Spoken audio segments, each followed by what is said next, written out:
नमस्कार, मी ऋषी देसाई. 6च्या बातम्यांमध्ये आपलं स्वागत. बुलेटिनच्या सुरुवातीला आपण पाहणार आहोत महाराष्ट्रातल्या 3 मोठ्या गुन्हेगारीच्या बातम्या.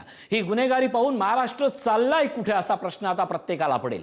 मुंबईत लोकलचा दरवाजा बंद करण्याच्या वादावरून एका प्रवाशाची हत्या झाली आहे, तर पुण्यात होणाऱ्या नवऱ्याला लोहगडावरून ढकलून संपवण्यात आलंय. तर कल्याणमध्ये 15 वर्षीय तरुणीवर नराधमानं अत्याचार केलेत. गेल्या 2 दिवसात कल्याणमधली अत्याचाराची दुसरी घटना घडली आहे.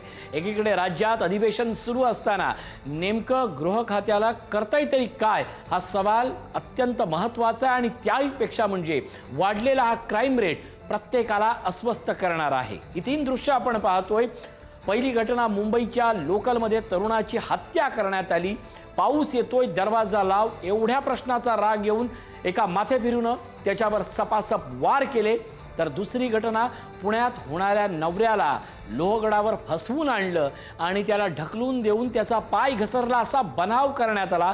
अर्थात ही एक नियोजनपूर्वक केलेली हत्या होती का असाही सवाल उपस्थित होतोय. तर तिसरा मोठा प्रकार कल्याणमधील अल्पवयीन तरुणीवर अत्याचार झालेले आहेत. सगळ्यात वाईट म्हणजे मागील 2 दिवसात अत्याचारातली ही कल्याणला हादरवून सोडणारी दुसरी घटना आहे.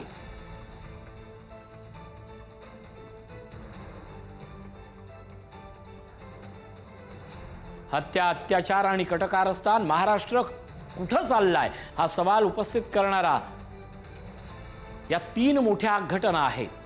लोकलमधली हत्या ते लोहगड मर्डर. महाराष्ट्रात गुन्हेगारीचा वाढता कहर. महाराष्ट्र 3 धक्कादायक गुन्ह्यांनी आज हादरून गेलाय.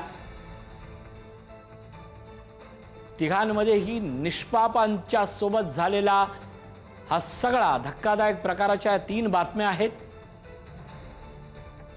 या सगळ्या पार्श्वभूमीवर महाराष्ट्रातला वाढलेला क्राईम रेट अत्यंत चिंताजनक आहे.